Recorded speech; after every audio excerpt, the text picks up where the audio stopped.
Good morning, Community Church, and happy Friday. Thanks for joining me today. I apologize. This is being sent out a little bit later than usual, and it's just been a busy week. So please forgive me for that. As I was praying about what to share for our devotion time, I keep coming back to the story of Moses leading the Israelites out of Egypt and into the wilderness. And there are so many lessons to be learned from that. I think we could study it forever and still not get everything out of it. So if you've heard me mention it before, I apologize, but I think it's not just as the pivotal moment in the Old Testament of the Israelites, of God's people, but it's really the first time that God reveals himself to his people since Adam and Eve. In the garden with Adam and Eve before the fall, it says God walked with them and he spoke with them and they had this great relationship. And then the fall really, it separated us. It put a big gap between us. And so, of course, God spoke to people in the Old Testament like Noah, who built the ark, and Abraham and Isaac and Jacob. But not until Moses did God reveal his name and reveal his presence. He appeared before them in a pillar of cloud by day and a pillar of fire by night to lead the Israelites out of Egypt. And it's the first time that God's physical presence had been seen on the earth since the Garden of Eden. So that's important for us, for God's people, to learn about who God is and who his people are and how he interacts with his people. So I was thinking about them and how they had been, the Israelites, so the family, the descendants of Abraham, Isaac, and Jacob, had been slaves in Egypt for 400 years. Now, in the whole timeline of history, 400 years might not be that long, but it's still a decent chunk. 400 years is longer than our nation has been a country. And so if you think about it for a minute, you think their whole culture and their whole identity was slavery. They didn't have what we know as the Jewish culture today. That's what's about to start and about to form. But in Egypt, before Moses comes to rescue them from Pharaoh, they don't know anything but slavery. And so here comes Moses, who says, hey, I met your God. I know him. He told me his name and that he's finally going to make due on his promises, the promises he made to Abraham, Isaac, and Jacob. He's going to deliver you from Egypt. We're going to go to the promised land. And the people are like, yeah, right. Who are you? Who is this lunatic?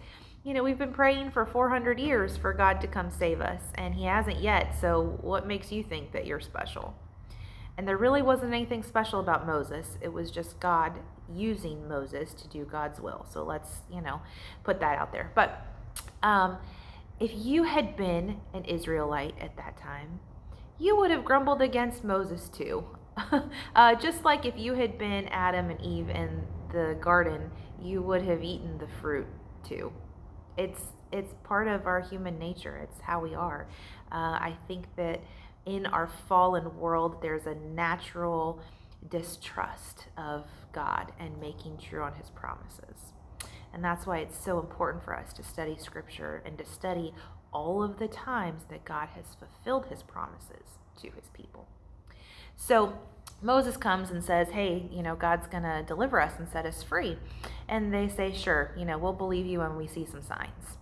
So God sends some signs. He sends lots of miraculous signs. And then there's the first plague. Now, Scripture is clear that the 10 plagues did not affect the Israelites, that they were mostly safe from that. It affected the Egyptians.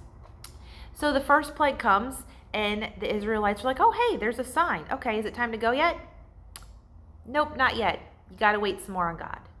Okay, well, we've only been waiting 400 years. What's a little bit longer? Okay, so then the second plague comes. Oh, that's a sign. Is it time to go? Nope, not yet. And this happens 10 times. I mean, I would be a disgruntled, grumpy person too if you told me that God was going to come save me from something horrible, and because he promised to do so, and then we were praying for it, and we had all of these signs and wonders, and it didn't happen yet, and I had to still wait and wait and wait. I would be grumpy too.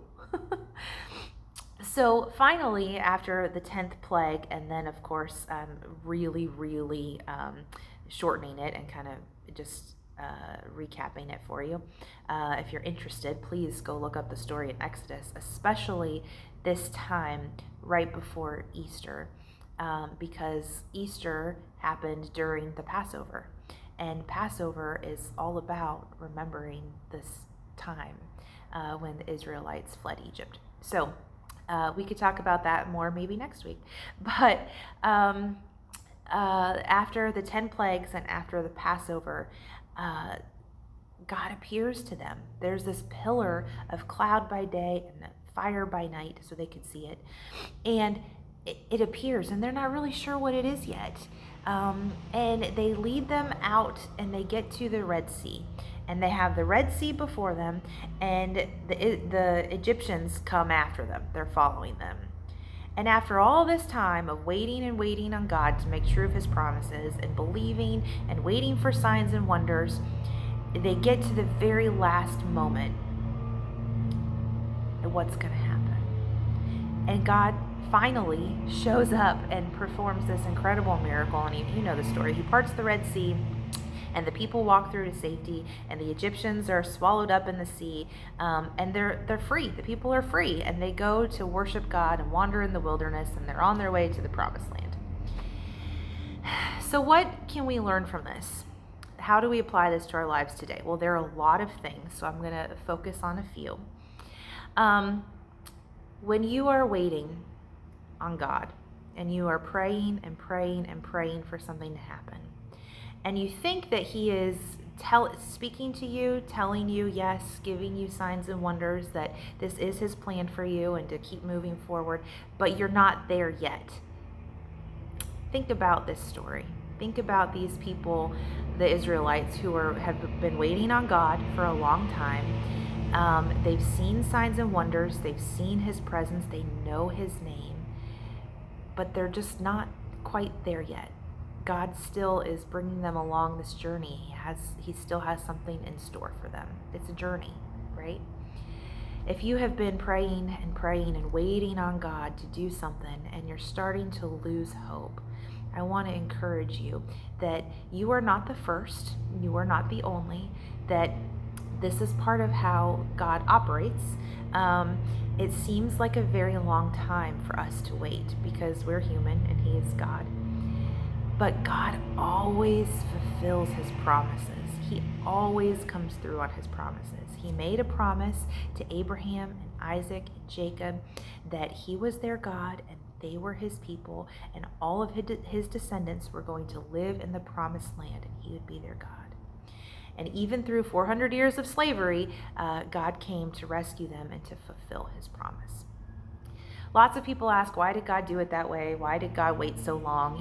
We can't know everything behind God. But Scripture does say that it happened that way so that the mightiness of God might be revealed. And this is a big deal because this is, like I said, kind of the turning point in the story. This is what gives the Jewish nation now an identity as God's people and no longer as slaves.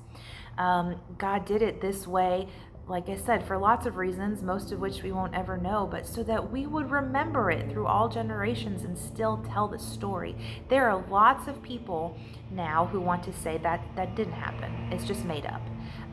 The 10 plagues, the parting of the Red Sea, that whole thing, it's just a story. Or if they crossed the Red Sea, then it was like a natural disaster that happened, like a tsunami, and it sucked up all the water to reveal dry ground, and then a whoosh that came through.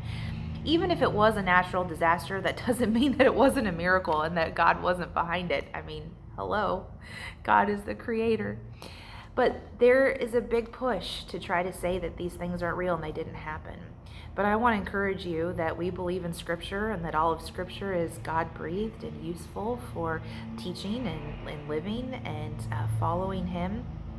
So if you need some encouragement and you need to know why am I waiting on God? Why is he taking so long? Why isn't he answering my prayer? This is just one of many stories in the scripture that can encourage you that God is coming and he does have a plan, and he always fulfills his promises.